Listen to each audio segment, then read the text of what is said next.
Matamgi Manipuri Wari channel asibu tabiriba khwai pumnamakpu taramno opoga loinana ikokno na khurumjari.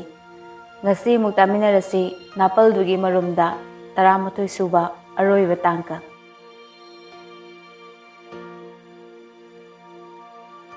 Asumna memchaubi tabong pala sibu thadokduna chatkri. Mamana puramba imungni mama leitraba matamda masana talaga chajabagi phibamda lakhi. Imungduna inakullamba imung nattabanina. Tomthinna Bye. Ay kanomta haigina. Sureshna Hayo kadorogi bye. Nang napuriba sekonduda aisu thabak khara suba yaujagi. Bye. Karigi thabak sudoino akhoi mayam leirisidi nangi college to losinaba taw aisu angamba mateng pangge. Bye. Migi matengna kayam koina hingba ngamgani. Imana imungi bahar pumba puramban hojikti aina mahut chinba tabani. Aduboba nangi college to hana losinaba tawseba adugane college to hek loibaga tapna khana saiba. Madugidi karisu khallunu bai. Aina phanaba dum singe. Bai. Thabak tu da khara yahonbiyo. Phare nangna yadrabani na isilage. Nang hayeng do soidana la uko. Tomthin harauna. Hoi bai. Yam nuwaijare. Ay hayeng do soidana laksarage bai.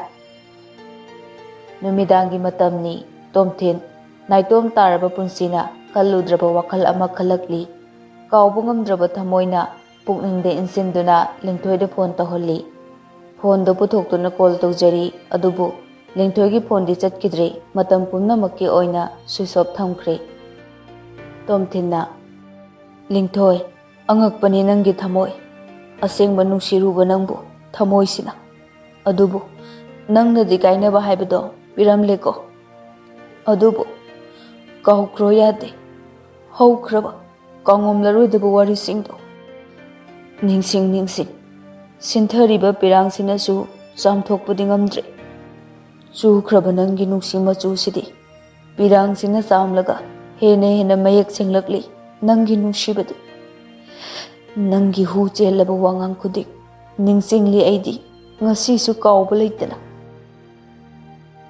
wakal kaya siga loinana tomthin chaklaba thamoina tainafam khangda mitlo pirangna ihongna duna phamli darida churida makong yanthaduna asumna matam khara hokre tomthin chubiya loisinkhre yang wana hon aduna nongma oi ngaikho nupigi khonjel amana kanna larokpada tomthin tharom gari do khami mamai leithorokpada nupidugi saktam do ubada panglokta noi nupi duna aya masigi mise yam tini mi usitiye khangni nang asi haiduna nupido prap changsilaktuna makutta pairiba potto thangdaduna lambida tungliba isingdo tomthinda pangchaida saisili tomthin makutto khanduna kaino nang toidubo sono chobro nangbo kari nupino ne nupi du sauna nungaibra nangso ha phareni ne si oradia ai sono chubiya nang kayang koire ngauba ha is nang di kayang koire ke tholakba masi nupisi ni mata amani ne is mata amani kaina mata amadi nang ni ne chumna chachariba ibu nangi isingdo kapsilamdradi nang thauba yadabra ba ha aduga mu noksanamiga tawradana mi usitribu natro nangido tomthin makhut o masawo chaisalakliba ising marikba ubado kanthokli nupi adu noktuna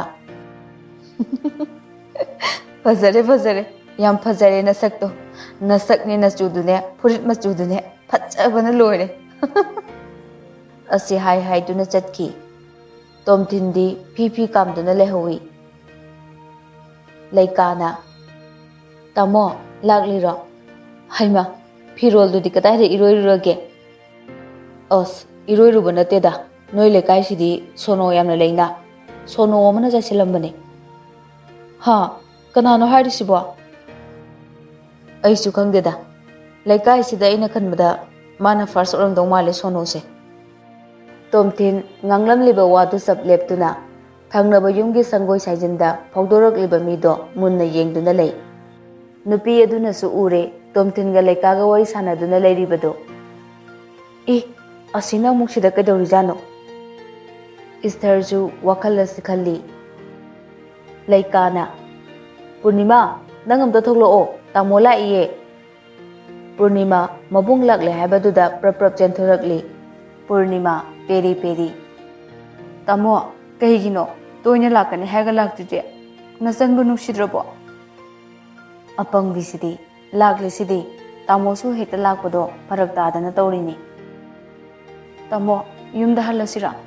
ꯑꯩꯈꯣꯏ ꯌꯨꯝꯗꯣ ꯑꯩ ꯌꯥꯝꯅ ꯎꯅꯤꯡꯉꯦꯕ꯫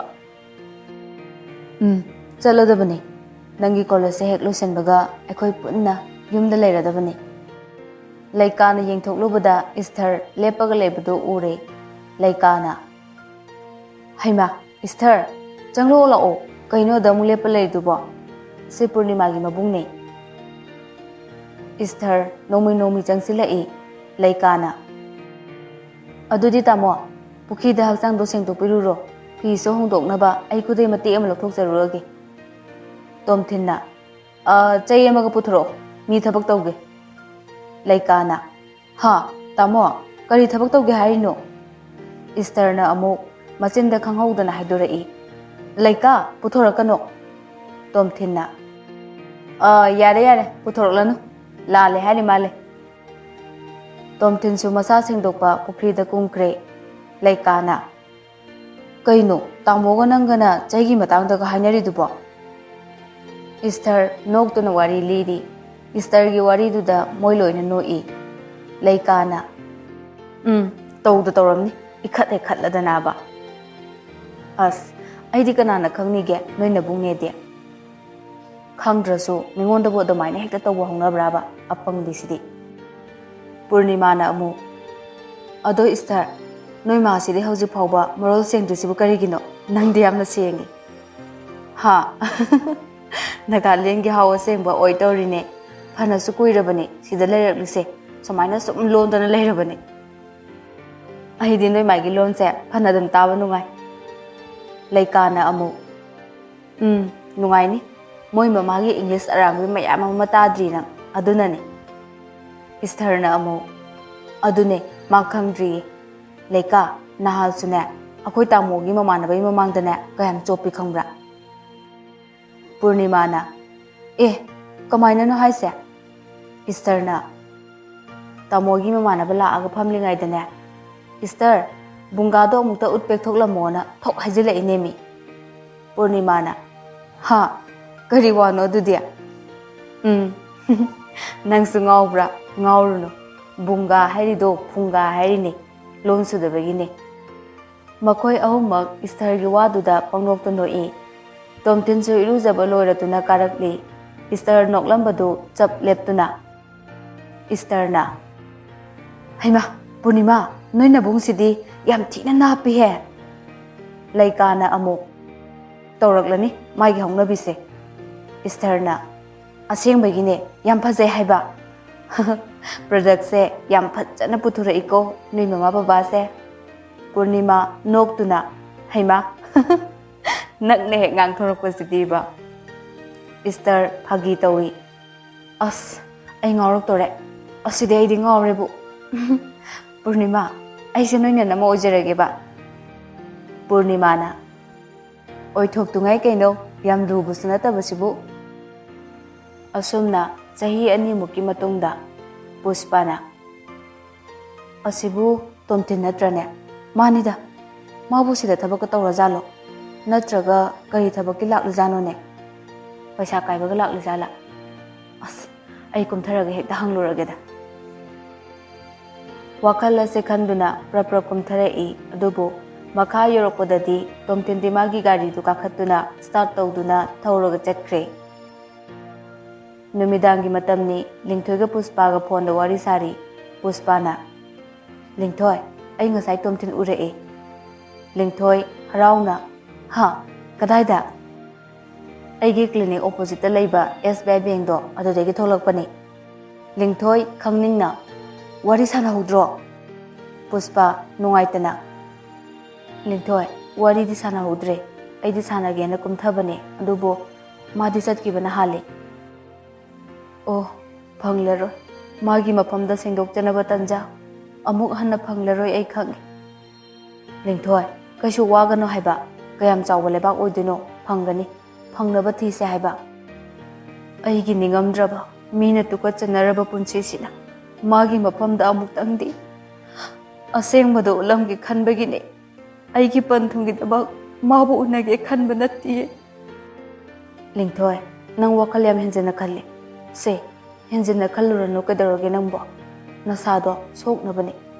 ꯃꯊꯪꯒ ꯊꯦꯡꯅꯔꯗꯤ ꯑꯩ ꯁꯣꯏꯗꯅ ꯃꯥꯒꯤ ꯃꯐꯝꯗ ꯅꯪꯒꯤ ꯋꯥꯔꯤ ꯄꯨꯝꯕꯗꯣ ꯂꯣꯏꯅ ꯂꯤꯗꯣꯏꯅꯤ. ꯄꯨꯁꯄꯥ, ꯃꯗꯨꯗꯗꯤ ꯅꯪꯅ ꯑꯩꯒꯤ ꯃꯇꯦꯡ ꯄꯥꯡꯕꯤꯌꯨꯀꯣ. ꯍꯣꯏ, ꯁꯣꯏꯗꯅ ꯑꯩꯅ ꯅꯪꯒꯤ ꯃꯇꯦꯡ ꯄꯥꯡꯒꯅꯤꯌꯦ. ꯐꯔꯦ, ꯑꯗꯨꯗꯤ ꯑꯩ ꯊꯝꯃꯒꯦꯀꯣ. ꯅꯥꯀꯜ ꯑꯃꯗꯅ ꯏꯁꯊꯔꯅ, ꯄꯨꯔꯅꯤꯃꯥ, ꯅꯣꯏ ꯅꯕꯨꯡꯁꯦ ꯁꯨꯝ ꯐꯖꯊꯣꯔꯛꯑꯦꯕꯨ. ꯂꯩꯀꯥꯅ ꯑꯃꯨꯛ, ꯐꯖꯊꯣꯔꯛꯀꯅꯤ. ꯅꯪꯅꯕꯨ ꯄꯥꯝꯕ ꯃꯤꯗꯤꯅꯦ ꯊꯤꯔꯝꯂꯁꯨ ꯑꯗꯨꯝ ꯐꯖꯊꯣꯔꯛꯄꯅꯤ. ꯏꯁꯊꯔ ꯄꯩꯊꯣꯛꯇꯨꯅ, ꯀꯩꯅꯣ? ꯐꯖꯕꯒꯤ ꯐꯖꯩ ꯍꯥꯏꯕꯅꯤ ꯀꯩꯅꯣ ꯑꯩꯗꯤ. ꯄꯨꯔꯅꯤꯃꯥꯅ ꯑꯃꯨꯛ, ꯑꯩꯁꯨ ꯅꯪꯁꯦ ꯁꯨꯝ ꯅꯨꯡꯁꯤꯔꯛꯇꯧꯔꯦ. ꯏꯅꯝꯃ ꯊꯣꯛ ꯑꯣꯏꯁꯟꯗꯅꯕ ꯁꯣꯏꯔꯣꯏꯀꯣ ꯉꯁꯤ. ꯏꯁꯊꯔꯅ, ꯆꯠꯂꯍꯦ ꯑꯁꯥꯏꯗ ꯏꯅꯝꯃ ꯀꯥꯏꯅ. ꯍꯩꯃꯥ, ꯀꯩꯅꯣ ꯑꯣꯏꯅꯤꯡꯗꯦ ꯍꯥꯏꯔꯣ ꯅꯪꯒꯤꯁꯦ? ꯊꯕꯛꯁꯨ ꯇꯧꯔꯦ, ꯃꯁꯛꯁꯨ ꯑꯗꯨꯝ ꯅꯣꯞꯇꯕꯅꯤꯗ ꯑꯩꯈꯣꯏ ꯇꯥꯃꯣꯁꯦ. ꯋꯥꯈꯜ ꯃꯆꯥ ꯑꯃꯇꯪ ꯈꯜꯂꯨꯗ. ꯂꯩꯀꯥꯅ ꯑꯃꯨꯛ, ꯄꯨꯔꯅꯤꯃꯥ, ꯄꯥꯝꯖꯕꯅꯗꯤ ꯂꯣꯏꯔꯕꯅꯤꯗ ꯃꯥꯒꯤꯁꯦ. ꯑꯗꯨꯗ ꯏꯀꯥꯏꯔꯤꯕ ꯀꯥꯏꯗꯨꯅꯤ. ꯇꯟꯖꯥꯗꯨꯗ ꯇꯣꯝꯊꯤꯟꯅ, ꯀꯔꯤꯅꯣꯅꯦ ꯅꯣꯏꯅ ꯄꯥꯝꯅꯔꯤꯕꯣ? ꯂꯩꯀꯥꯅ, ꯂꯩꯀꯥꯏꯁꯦ ꯇꯥꯃꯣ ꯄꯥꯝꯅꯕ ꯌꯥꯝ ꯂꯩꯔꯝꯂꯦ, ꯑꯗꯨꯒꯤ ꯋꯥꯅꯤꯗ. ꯏꯁꯊꯔꯅ, ꯄꯥꯝꯖꯗꯦ, ꯑꯩꯈꯣꯏ ꯄꯥꯝꯖꯗꯦꯀꯣ. ꯂꯩꯀꯥꯅ, ꯍꯨꯔꯥꯟꯕ ꯃꯀꯣꯛꯇ ꯅꯥꯄꯤ ꯄꯛꯑꯦꯗꯣ ꯇꯧꯔꯦꯅꯦ. ꯅꯠꯇꯦ, ꯑꯩꯕꯨ ꯅꯪꯅ ꯄꯥꯝꯃꯤꯒ ꯍꯥꯏꯈ꯭ꯔꯕꯣ? ꯄꯥꯝꯗꯦ ꯀꯥꯏꯅ ꯇꯧꯔꯛꯏꯗꯨꯕꯣ. ꯏꯁꯊꯔ ꯁꯥꯎꯔꯞꯅ, ꯑꯩ ꯆꯠꯂꯦ, ꯅꯣꯏ ꯂꯩꯍꯧꯔꯣ. ꯐꯨꯛ ꯍꯧꯒꯠꯇꯨꯅ ꯆꯠꯈꯤ. ꯂꯩꯀꯥ ꯍꯣꯏ, ꯄꯨꯔꯅꯤꯃꯥ ꯍꯣꯏ ꯏꯁꯊꯔꯒꯤ ꯃꯑꯣꯡꯗꯨꯗ ꯅꯣꯛꯇꯨꯅ ꯂꯩꯍꯧꯏ. ꯇꯣꯝꯊꯤꯟꯅ, ꯅꯣꯛꯇꯨꯅ ꯑꯃꯨꯛ ꯂꯩꯔꯅꯨ. ꯑꯣꯐꯤꯁ ꯆꯠꯅꯕ ꯑꯩ ꯂꯣꯏꯁꯤꯜꯂꯨꯔꯒꯦ. ꯆꯥꯛꯇꯣ ꯊꯤꯗꯣꯛꯂꯝꯃꯣ, ꯊꯦꯡꯈ꯭ꯔꯅꯤ. ꯄꯨꯡꯁꯦ ꯌꯧꯈ꯭ꯔꯦ. ꯄꯨꯔꯅꯤꯃꯥꯅ, ꯍꯣꯏ ꯇꯥꯃꯣ. ꯄꯨꯁꯄꯥ ꯃꯥꯒꯤ ꯀ꯭ꯂꯤꯅꯤꯛꯀꯤ ꯊꯣꯡ ꯃꯄꯥꯟꯗ ꯁꯨꯝ ꯂꯦꯞꯂꯝꯕꯗꯒꯤ ꯊꯧꯖꯤꯟꯈ꯭ꯔꯤꯕ ꯒꯥꯔꯤꯗꯨ ꯃꯨꯟꯅ ꯌꯦꯡꯂꯗꯨꯅ, ꯑꯁꯤꯕꯨ ꯇꯣꯝꯊꯤꯟꯒꯤ ꯒꯥꯔꯤꯗꯨ ꯅꯠꯇ꯭ꯔꯅꯦ? ꯃꯥꯅꯤ. ꯉꯁꯤꯗꯤ ꯑꯩ ꯃꯥꯒ ꯎꯅꯍꯧꯗꯕ ꯌꯥꯗꯦ.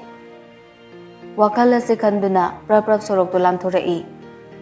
ꯄꯨꯁꯄꯥꯅ, ꯇꯥꯃꯣ, ꯀꯩꯅꯣꯝꯇ ꯍꯪꯒꯦꯕ. ꯁꯦꯀꯨꯔꯤꯇꯤꯅ, ꯏꯕꯦꯝꯃ, ꯀꯔꯤ ꯍꯪꯒꯦ ꯍꯥꯏꯕꯅꯣ?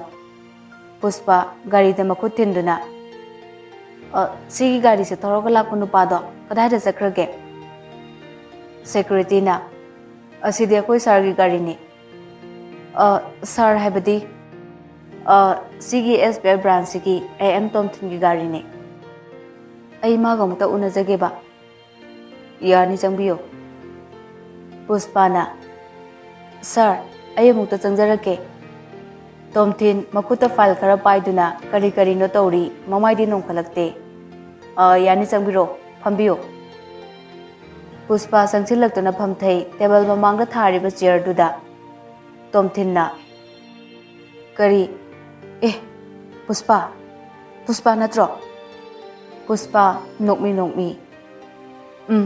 ꯃꯥꯅꯦ. ꯁꯥꯔ ꯆꯪꯈꯤꯕ ꯎꯕꯗꯨꯗ ꯋꯥꯔꯤ ꯑꯃꯇ ꯁꯥꯟꯅꯖꯒꯦꯅ ꯆꯪꯂꯛꯄꯅꯦ. ꯁꯥꯔ ꯀꯧꯔꯛꯀꯅꯨꯗ, ꯃꯤꯡ ꯑꯗꯨꯝ ꯀꯧꯅꯁꯦ. ꯍꯥꯏꯌꯣ, ꯀꯔꯤ ꯋꯥꯔꯤꯅꯣ? ꯑꯣꯐꯤꯁ ꯃꯅꯨꯡꯕꯨꯗꯤ ꯑꯣꯏꯔꯦꯕꯨ ꯋꯥꯔꯤꯁꯦ ꯋꯥꯔꯧꯕꯗꯤ ꯌꯥꯗꯦꯀꯣ. ꯀꯩꯅꯣ, ꯏꯀꯣꯏ ꯀꯣꯏꯔꯒ ꯂꯩꯇ꯭ꯔꯁꯨ ꯑꯗꯨꯝ ꯍꯥꯏꯔꯛꯑꯣ. ꯇꯣꯝꯊꯤꯟ, ꯑꯩ ꯅꯉꯣꯟꯗ ꯂꯤꯡꯊꯣꯏꯒꯤ ꯃꯔꯝꯗ ꯋꯥꯔꯤ ꯈꯔ ꯁꯥꯟꯅꯒꯦ ꯇꯧꯕꯅꯦ. ꯇꯣꯝꯊꯤꯟ ꯂꯤꯡꯊꯣꯏ ꯄꯜꯂꯛꯄꯗꯨꯗ ꯁꯛꯐꯝꯗꯣ ꯍꯟꯖꯤꯜꯂꯤ. ꯇꯣꯝꯊꯤꯟꯅ, ꯃꯥꯒꯤ ꯀꯔꯝꯕ ꯋꯥꯔꯤ ꯑꯃꯨꯛ ꯂꯩꯔꯤ? ꯃꯥꯗꯤ ꯅꯥꯄꯜꯒꯤ ꯃꯌꯥꯏꯅ ꯏꯅꯥꯛꯇꯒꯤ ꯂꯥꯞꯅ ꯆꯠꯈ꯭ꯔꯤꯕꯅꯤ. ꯇꯣꯝꯊꯤꯟ, ꯃꯥꯒꯤ ꯅꯥꯄꯜꯗꯨꯒꯤ ꯃꯔꯨꯝꯗ ꯋꯥꯔꯤ ꯀꯌꯥ ꯑꯃ ꯂꯩꯇꯕꯁꯨ ꯅꯠꯇꯦ. ꯇꯣꯝꯊꯤꯟ ꯈꯪꯅꯤꯡꯅ, ꯅꯪꯅ ꯍꯥꯏꯅꯤꯡꯂꯤꯕꯁꯤꯕꯨ ꯀꯔꯤꯅꯣ? ꯑꯩ ꯚꯥꯞ ꯑꯝꯇ ꯇꯥꯍꯜꯂꯣ ꯄꯨꯁꯄꯥ. ꯌꯥꯔꯒꯗꯤ ꯑꯣꯐꯤꯁ ꯅꯠꯇꯕ ꯃꯐꯝ ꯑꯃꯗ ꯆꯠꯂꯒ ꯋꯥꯔꯤꯁꯦ ꯁꯥꯔꯨꯕ ꯌꯥꯒꯗ꯭ꯔꯥ? ꯆꯠꯁꯦ, ꯌꯥꯏ. ꯑꯁꯨꯝꯅ ꯃꯐꯝ ꯑꯃꯗ ꯂꯥꯛꯇꯨꯅ ꯋꯥꯔꯤ ꯁꯥꯟꯅꯔꯤ. ꯄꯨꯁꯄꯥꯅ, Tomthin, nangna nungsibiraknaba, pambiraknaba haiduna ligadaba wari natte.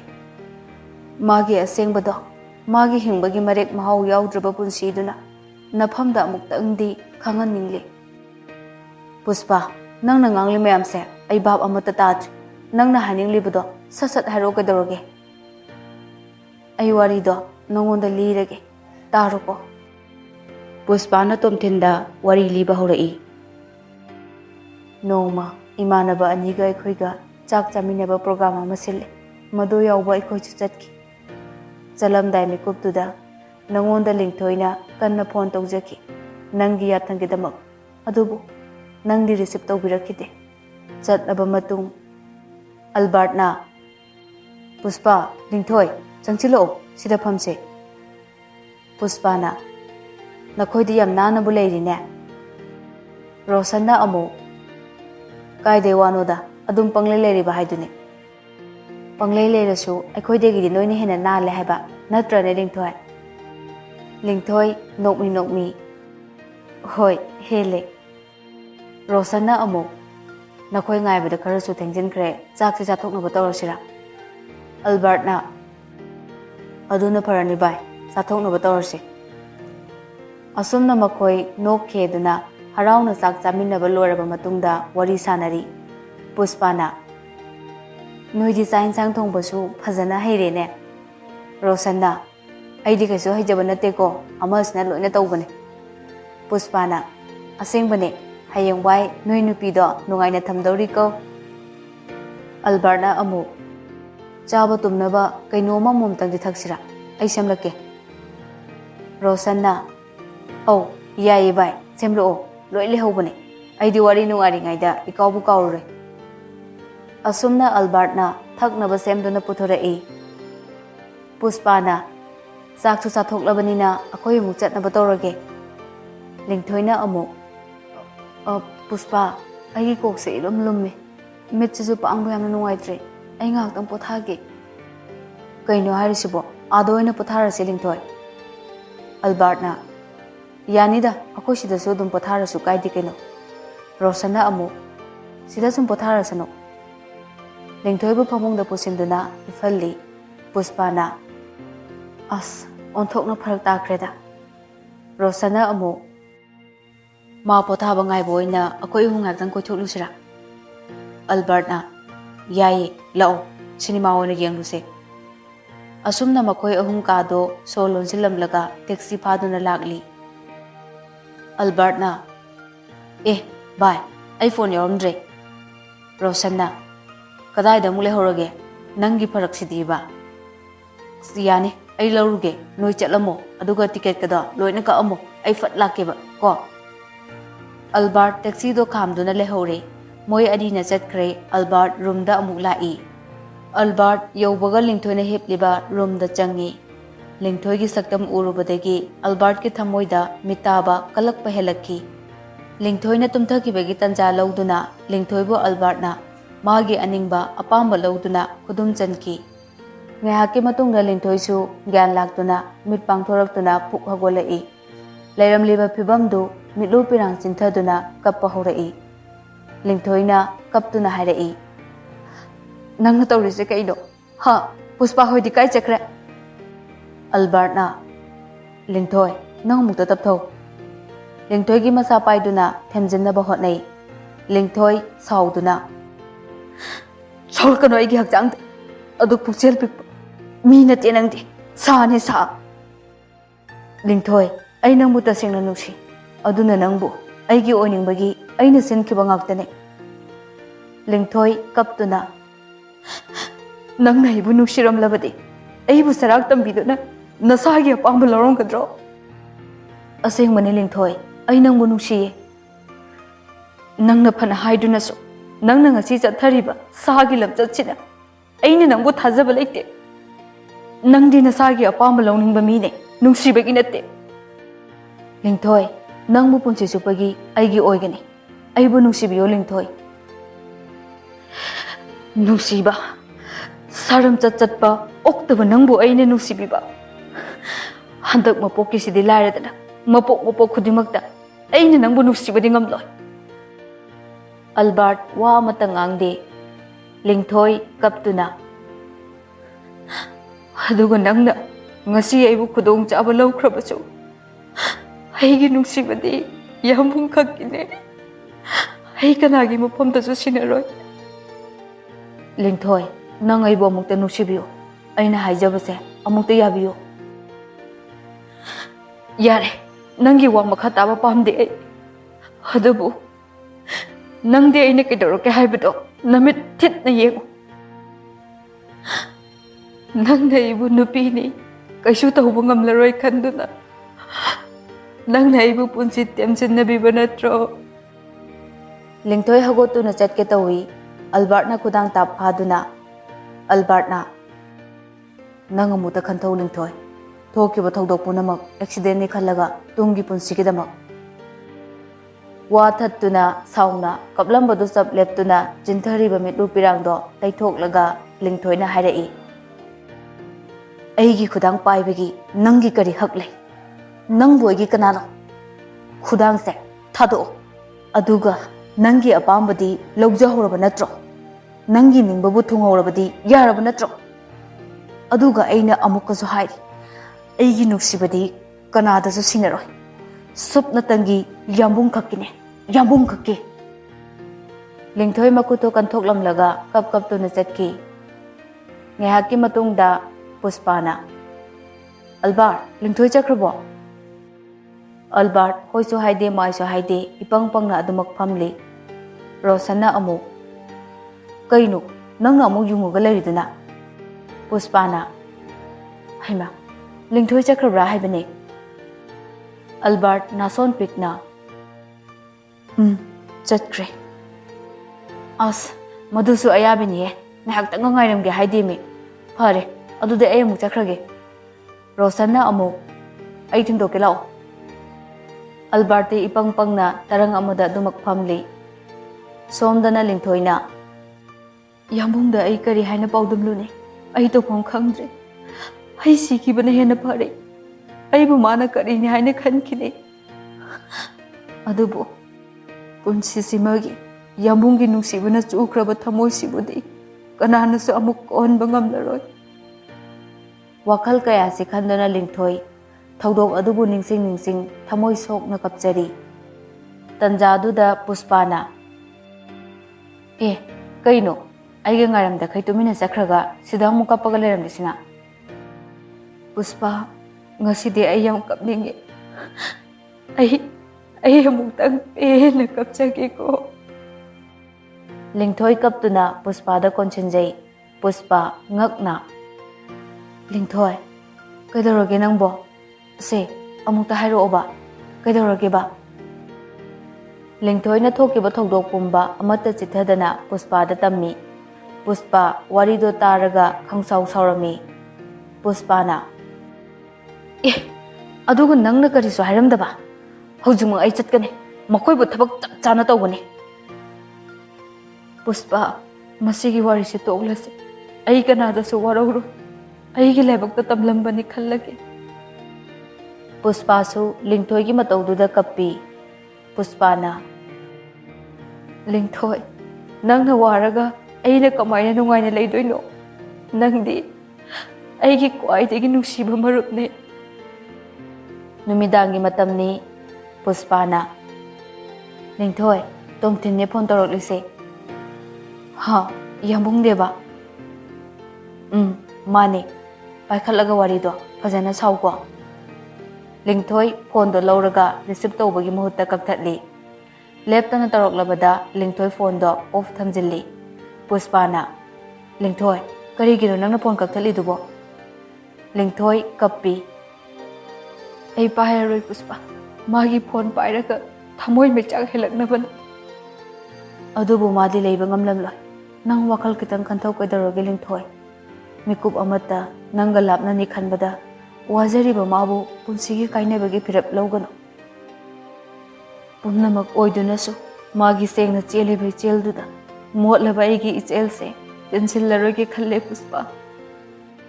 Nangna lanbasu nate nangmu mana thamoi sengna nushirabadi madu pumnamak soidana ngakpigani khalle. Aidi phajana haibana phagadra khalle. Hairaroi. Ai maga amuk hana wari sararoi. Panthungdagi natte nungsiba. Kainabasu panthungne. Adubu thamoisinadi magi saktamtabu latuna thamlani. Kananasu mahut silallaroi. Ai punsigi yum palaroi Puspa. Yamumbu lapna mapanthungda inthoklabasu.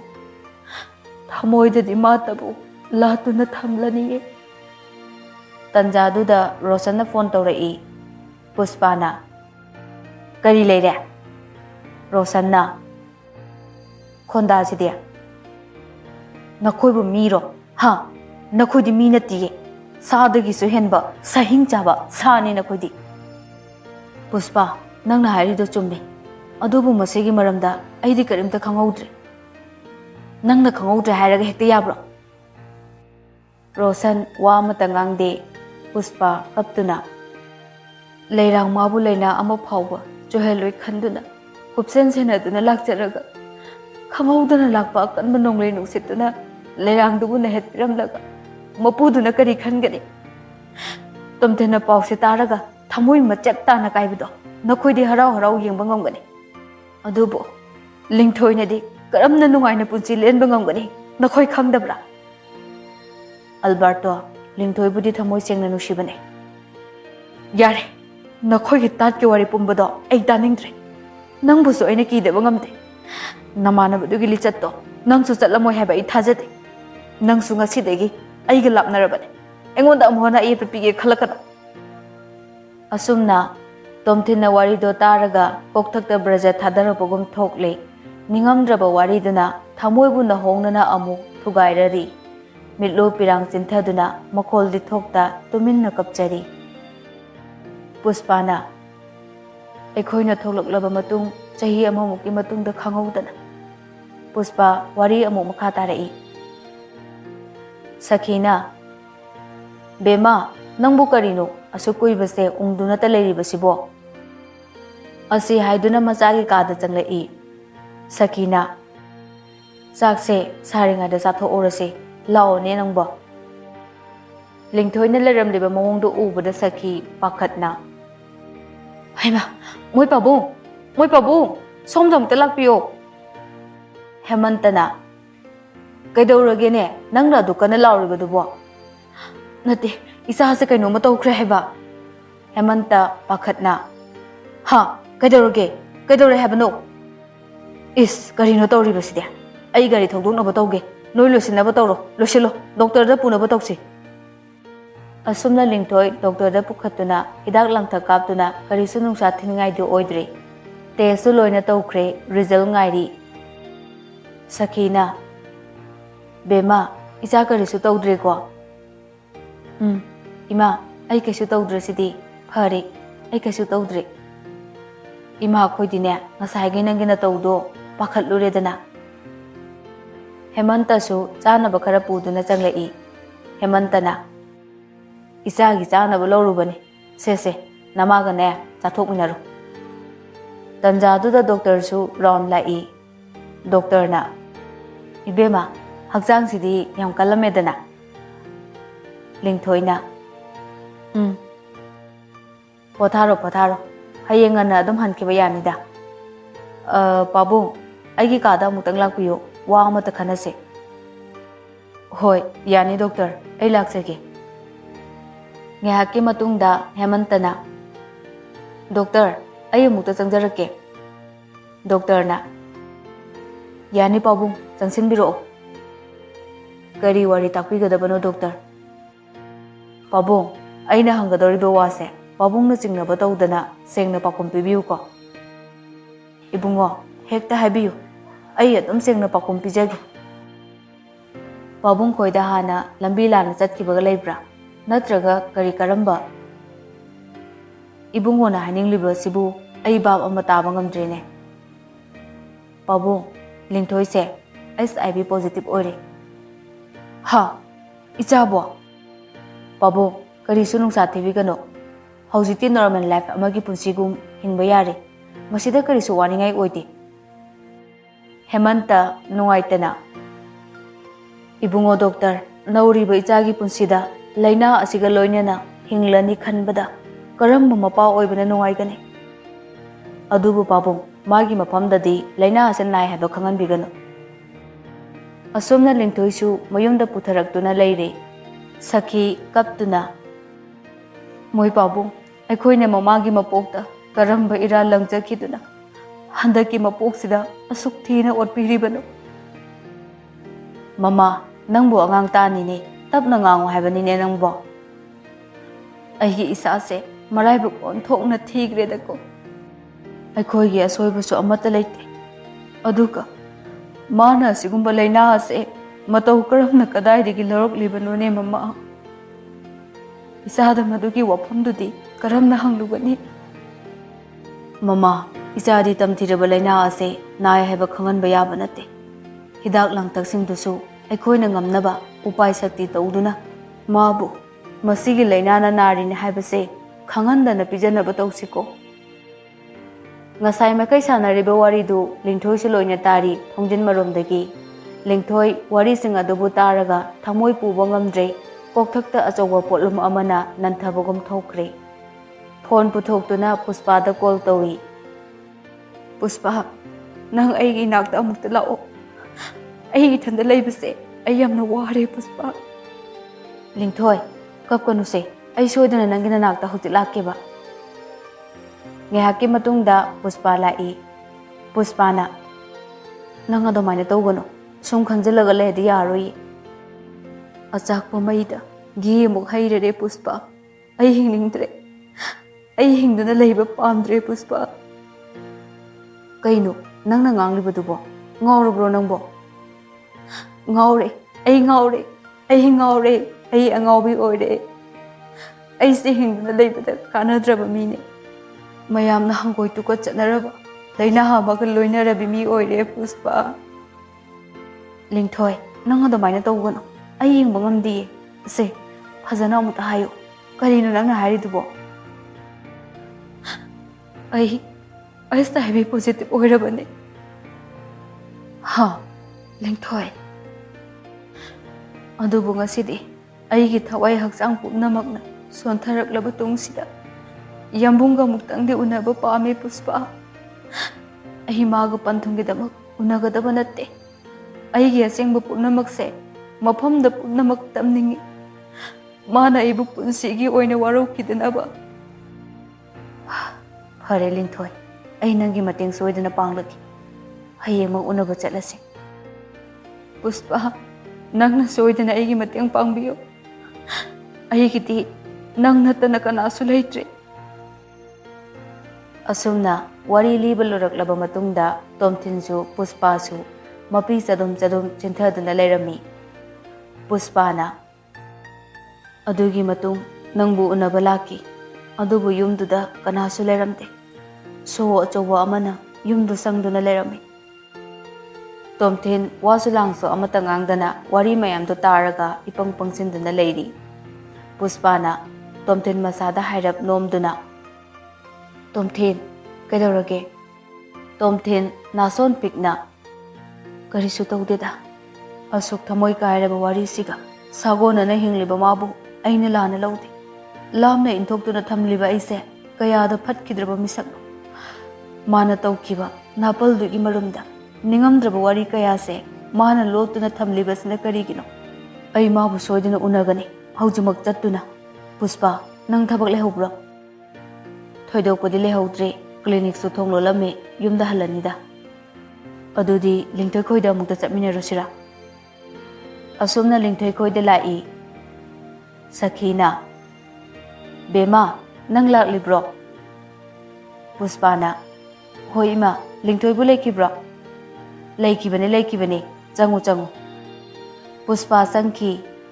Puspana karino nangna kasidegi suken hentokdrabo. Puspa changlo o kadaida chatlubano. Hoi bema ngasidi nangse mi amaga unahangena laklibane khangabo. Karino nangna hairi mayamdubo. As Tomthinga unahange tawbane bema. Ha Tomthinga. Hoi masu lae madi changakpai kaina asida lehowe.